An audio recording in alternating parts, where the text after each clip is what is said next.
Hello everyone. तो आज का हमारा टॉपिक है dishonour of check. Dishonour of check जिसे हम कहते हैं कि चेक बाउंस हो गया।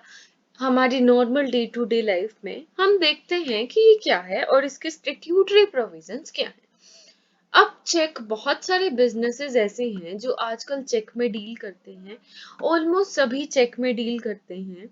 और अगर हमें कुछ ऐसा है कि मेरे पास गुड्स आज आ गए और उसके बाद पेमेंट मुझे बाद में करनी है, तो मैं डेफर्ड पेमेंट के लिए मैं क्या करती हूँ, मैं पोस्ट डेटेड चेक लिख देती हूँ कि ये चेक है और you can encash it after, like I से कि 6 मंथ्स के बाद आप इसे एनकैश करा सकते हो। ठीक है। पर क्या होता है कि इनको मिसयूज हो सकता है, फ्रॉड हो सकता है, फोर्जरी हो सकता है, जिसे हम कहते हैं ऑफेंस। ठीक है। अब ये जो चेक है, कभी कभी मैंने पोस्ट डेटेड चेक दे दिया, मैंने गुड्स रिसीव कर ली, क्या हुआ कि मेरे अकाउंट में इतने पैसे ही नहीं थे, तो ये चेक क्या होगा? जब पैसे हैं ही नहीं तो मैं दूंगी कैसे?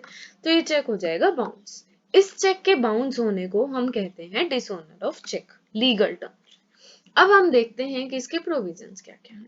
सबसे पहले सेक्शन 138 कहता है dishonour for insufficient funds etcetera. ठीक है। अब इसमें क्या हुआ कि एक इंसान है, उसने चेक ड्रॉ करा अकाउंट इन बैंक से दूसरे इंसान को। एक इंसान है, उसका अकाउंट है बैंक में, उसने चेक ड्रॉ करा टू सेकेंड पर्सन। ठीक है। क्यों ड्रॉ करा? फॉर पेमेंट ऑफ डेट और लायबिलिटी, चाहे वो होल में हो या पार्ट में। आधे पैसे देने हैं, पूरे पैसे देने हैं, आधे पैसे देने हैं। ठीक है। और बैंक ने क्या किया? बैंक ने उसे अनपेड रिटर्न कर दिया। क्या कह के कि insufficient funds in the credit of bank account, कि भाई तेरे पास तो इतने पैसे ही नहीं है। या फिर एक अग्रीमेंट कर रखा है ड्रोवर ने और बैंक ने कि भाई तू इससे ज्यादा पैसे नहीं भेज सकता। उस एग्रीमेंट से ज्यादा अमाउंट उस चेक में जो है वो लिखा हुआ था। ठीक है। तो अब इसने वापस कर दिया। तो ये क्या हुआ? ये हो गया हमारा एक ऑफेंस। अब ऑफेंस है तो इसकी पनिशमेंट भी होगी। तो इसकी पनिशमेंट क्या है? इसकी पनिशमेंट है 2 ईयर प्लस फाइन, और 2 टाइम्स फाइन। कितना है? 2 times the amount of cheque fine है, ये होगी इसकी पनिशमेंट। अब सबसे जरूरी ये बात, ठीक है, एक इंसान ने दूसरे को चेक दिया, बैंक ने वापस कर दिया, ऐसे कहा कि तेरे पास पैसे नहीं है, एग्रीमेंट से ज्यादा मांग रहे तो। अब मेन चीज है इसका प्रोवाइसो। ठीक है। Provided that it is presented with in 6 months, और वैलिडिटी, चेक की वैलिडिटी होती है तो 6 महीने के अंदर अंदर या वैलिडिटी से पहले, विच एवर इज अर्लियर, इसको प्रेजेंट किया गया। पहली बात। उसके बाद क्या है कि जो पेई है या होल्डर इन ड्यू कोर्स है, वो क्या कहता है? वो डिमांड करता है राइटिंग में कि 30 दिन के अंदर अंदर, जब प्रेजेंट करा, बैंक ने भेज दिया कि भाई ये सीन है, उसके 30 दिन के अंदर अंदर वो राइटिंग में डिमांड करे, पे your holder in due course, कि मेरे को पैसे चाहिए। और जो है जिसे पैसे देने हैं, वो 15 दिन में पे ना करे। ठीक है। ये सारा सीन है, ये 3 कंडीशंस है, ये इसके प्रोवाइजो है। अब डेट और लायबिलिटी जो है ना, इसमें वो लीगली एनफोर्सेबल होनी चाहिए। ना कोई गिफ्ट होना चाहिए, चैरिटी नहीं होनी चाहिए, मॉरल ऑब्लिगेशन और इलीगल कंसिडरेशन कुछ नहीं होना चाहिए। ये होना चाहिए लीगली हमारा एनफोर्सेबल, तभी हम इस सेक्शन को लगा सकते हैं। अब हम देखते हैं presumption in favour of holder. ठीक है। अब अगर एक चेक 138 सेक्शन के अंडर आया है और वो डिसओनर हो गया, तो हम सीधा यही मानेंगे कि डेट या लायबिलिटी को डिस्चार्ज करने के लिए था, चाहे वो पूरी को डिस्चार्ज करने के लिए हो, चाहे वो आधी को डिस्चार्ज करने के लिए हो। उसके बाद अगर मान लो कि जो चेक ड्रॉ करते करते ऐसे कहे कि भाई ये डिसऑनर हो गया, पर मेरा तो कोई रीजन टू बिलीव ही नहीं था कि ये डिसऑनर हो जाएगा, मेरे को तो पता ही नहीं था, ऐसा हो भी सकता है, तो इसको हम एज अ डिफेंस नहीं मान सकते। ठीक है। अगर वो प्रेजेंटमेंट के टाइम डिसऑनर हो जाता है तो। उसके बाद अगर मान लो कंपनी है, कोई भी पर्सन है जो इंचार्ज है कंपनी का, वो लायबल है। अगर मान लो उसको कुछ ही नहीं पता, उसको ना कोई नॉलेज है, और उसने ड्यू डिलिजेंस दिखाई और उसने प्रिवेंट करने की भी कोशिश करी, तो भी वो लायबल नहीं है। ठीक है। अब अगर मान लो कंपनी है, उसका डायरेक्टर है, बाय स्टेट और सेंट्रल गवर्नमेंट की कंपनी है, फाइनेंशियल इंस्टीट्यूशन है जिसे स्टेट या सेंट्रल गवर्नमेंट करती है, तो उन सबके डायरेक्टर भी लायबल नहीं है। पर अगर कोई डायरेक्टर, मैनेजर, सेक्रेटरी या कोई ऑफिसर है जिसने अपनी कंसेंट दी है, जिसकी कनिवेंस से ये हुआ है, जिसने एट्रीब्यूट किया है मतलब जिसका हाथ था, या जिसने नेग्लेक्ट कर दिया, ड्यू डिलिजेंस नहीं दिखाई, तो वो क्या है, वो लायबल है। ठीक है, कौन कौन लायबल है? पर्सन जो इंचार्ज है, जिसने इन चारों चीजों में से एक करी है पर कौन नहीं है, जिसको उसके बारे में कुछ ही नहीं पता और जिसने ड्यू डिलिजेंस दिखाई है, या फिर सेंट्रल और स्टेट गवर्नमेंट या फाइनेंशियल गवर्नमेंट जो सेंट्रल और स्टेट गवर्नमेंट रन करती है उसका डायरेक्टर लायबल नहीं है। ठीक है, अब कंपनी में क्या आता है? कंपनी में आता है बॉडी कॉर्पोरेट, फर्म और एसोसिएशन ऑफ इंडिविजुअल। अब आ गया कॉग्निजेंस ऑफ ऑफेंस। सबसे पहले इस पे सीआरपीसी नहीं लगता है, या कोई भी ऑर्डर, डिक्री या जजमेंट है, कुछ भी हो, नॉट विथ स्टैंडिंग है सारी बातें, कि रिटर्न कंप्लेंट करेगा within 1 month of cause of action. Cause of action कब हुआ? कोज ऑफ एक्शन हुआ in proviso third of section 138, जो हमने पढ़ा था कि 15 दिन के अंदर अंदर उसने जो है पेमेंट नहीं की। और इसके बाद भी हो सकता है, ठीक है, 1 महीने के अंदर अंदर, पर इसके बाद कब होगा? अगर वो सफिशिएंट कोज दे दे तो। करेगा कौन रिटर्न कंप्लेंट देगा? पेई देगा या फिर होल्डर इन ड्यू कोर्स देगा। पेई कौन है? जिसको पैसे फाइनली मिलने हैं। होल्डर इन ड्यू कोर्स है, टाइटल डिफेक्टिव है पर उसको कुछ नहीं पता कि टाइटल डिफेक्टेड है, वो हो गया holder in due course, good faith में इसके पास है। ठीक है, करेंगे किसको? जेएमआईसी या मेट्रोपॉलिटन जो मजिस्ट्रेट है उसके नीचे वाले को हम नहीं कर सकते, ये या इनसे ऊपर वालों को करेंगे। ठीक है, अब जुरिस्डिक्शन किसकी है? जिसके अकाउंट में कलेक्ट, अगर कलेक्ट हो गया अकाउंट में, तो जहां पर पे या होल्डर इन ड्यू कोर्स का अकाउंट है। ठीक है, कलेक्टिंग बैंक के टाइम हुआ है तो जहां पे उनका अकाउंट है, अदरवाइज देन इन अकाउंट है तो जहां पे ड्रोअर का अकाउंट है। ठीक है, कलेक्ट नहीं हुआ तो अदरवाइज हो गया। ठीक है, अगर मान लो किसी भी ब्रांच को भेज दिया, ठीक है, सेंड फॉर कलेक्शन कर दिया कि भाई तू ले जा, एक कलेक्टिंग बैंक को देते हैं कि तू पैसे लेके आओ उसकी ब्रांच से निकाल के। अब जो भी कलेक्टिंग बैंक है उसको हम कहेंगे कि ये वही है जिसमें पेई और होल्डर इन ड्यू कोर्स का अकाउंट है। उसके बाद हम देखते हैं ट्रांसफर इन सर्टेन केसेस। अब जो नेगोशिएबल इंस्ट्रूमेंट अमेंडमेंट ऑर्डिनेंस आता है 2015 का, वो कहता है कि after section 142 subsection 2 as if provision already existed. ठीक है, ये जो है हम मानेंगे कि ये हमेशा से एग्जिस्ट करता था।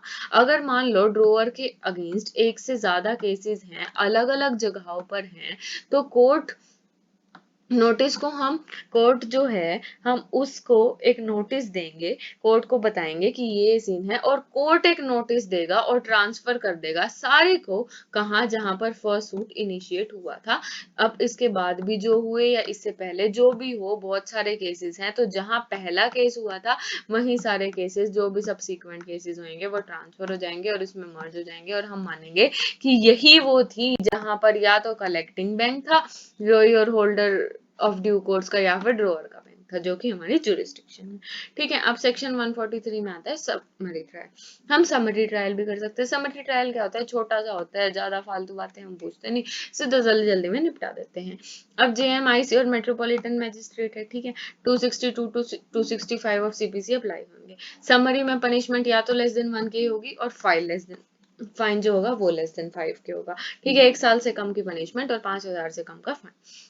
इफ बिफोर और during course of summary trial से पहले या बीच में जो जज है ना, उसको ये लग गया कि भाई या तो मुझे 1 साल से ज्यादा की पनिशमेंट देनी चाहिए, कि ज्यादा ही ग्रेव बात है, या फिर उसको कोई रीजन टू बिलीव है कि ये जो है ना ये अनडिजायर्ड है कि मैं इतनी कम पनिशमेंट दूं, तो कोर्ट क्या करेगा? रीजंस को रिकॉर्ड कर देगा टू दैट इफेक्ट, और केस को हियर करेगा और एविडेंसेस उसके ले लेगा। ठीक है, अब डे टू डे प्रोसीडिंग होनी चाहिए जब तक कंक्लूजन नहीं होता। एडजॉर्नमेंट कब होगी? तभी होगी जब नेसेसरी रीजन इन राइटिंग दिए जाएंगे। ठीक है, डे टू डे होनी चाहिए, जितनी जल्दी से जल्दी हो सके उतनी जल्दी से जल्दी करना है, मतलब कि 6 महीने के अंदर अंदर इसको कर देना है। उसके बाद सेक्शन 143 आता है जो कि कहता है इंटरिम कॉम्पनसेशन। वो क्या कहता है कि जब समरी है, तो जब ड्रोअर ने कह दिया कि भाई मैं गिल्टी नहीं हूं, मैंने ऐसा कुछ नहीं किया कि जिससे मैं लायबल हूँ, या फिर अगर नॉर्मल सूट है तो जब चार्ज फ्रेम होगा, तो कोर्ट क्या कहेगा कि तू एक इंटरिम कंपनसेशन दे that is not more than 20% of cheque. 100 रुपए का चेक है तो 20 रुपए से ज्यादा की इंटरिम कंपनसेशन हम नहीं मान सकते। कब देगा? 60 दिन का, और उससे ज्यादा एडिशनल 30 डेज का टाइम पीरियड दिया जा सकता है, वो भी कब? जब वो सफिशिएंट रीजन दे दे कि ये सीन था।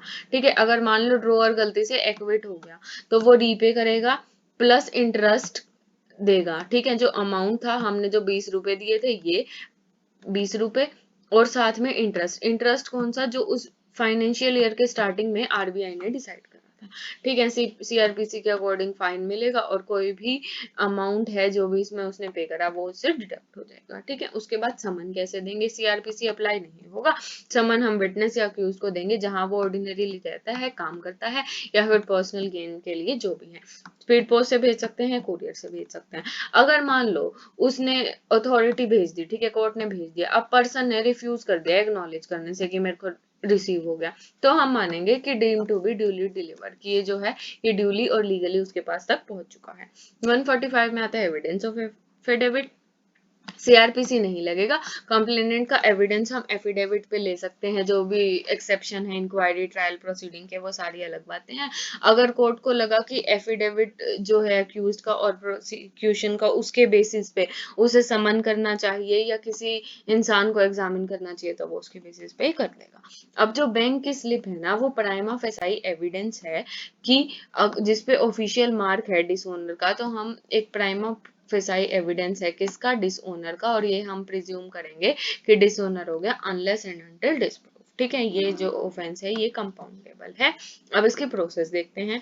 कंप्लेनेंट है वो सोन स्टेटमेंट देगा, मतलब कि एफिडेविट देगा, अक्यूज्ड आएगा, बेल ले लेगा विद और विदाउट श्योरिटी, कैश सिक्योरिटी उसे रिसीव हो जाएगी 20% की, प्ली रिकॉर्डिंग हो जाएंगे, एविडेंस ले लेंगे, स्टेटमेंट ले लेंगे, डिफेंस एविडेंस दे देगा, आर्ग्यूमेंट आगे, जजमेंट आ गई। ये सारी है इसके केस की प्रोसेस। अब अपील कैसे कर सकते हैं, 30 डेज में अपील होगी, not more than 20% of interim appeal के लिए भी पे करना पड़ेगा। ठीक है, अदर देन सेक्शन 143A, उसमें 100 रुपए से 20 रुपए तो इंटरिम दिया था, उससे अलग इसमें 20 रुपए और अपील के लिए देने पड़ेंगे। वही 60 डेज का टाइम पीरियड है plus 30 days additional, 30 days additional हमारे वो वाले सीन हो गया कि सफिशिएंट कॉज देगा। रीपे कब होगा, अगर एक्विट हो गया तो वो रीपे कर देगा सारे वही वही इंटरेस्ट जो आरबीआई ने फाइनेंशियल ईयर के स्टार्टिंग में स्पेसिफाई करा था, प्रिंसिपल अमाउंट प्लस इंटरेस्ट। अब हम देखते हैं इसके केस लॉस। तो Dasharath Rathod versus state of Maharashtra ने कहा है कि जो 135 138 का ऑफेंस है, जो डिसऑनर है, वो कंप्लीट तभी होता है जब प्रोवाइजो ए टू सी सारे फॉलो होते हैं, कि भाई 6 महीने या वैलिडिटी तक प्रेजेंट कर दिया, 30 दिन के अंदर अंदर उसे रिटर्न नोटिस दे दिया और उसने पैसे नहीं दिए हमें 15 दिन के अंदर अंदर। ठीक है, Dashrath Rathod versus state of Maharashtra आ गया।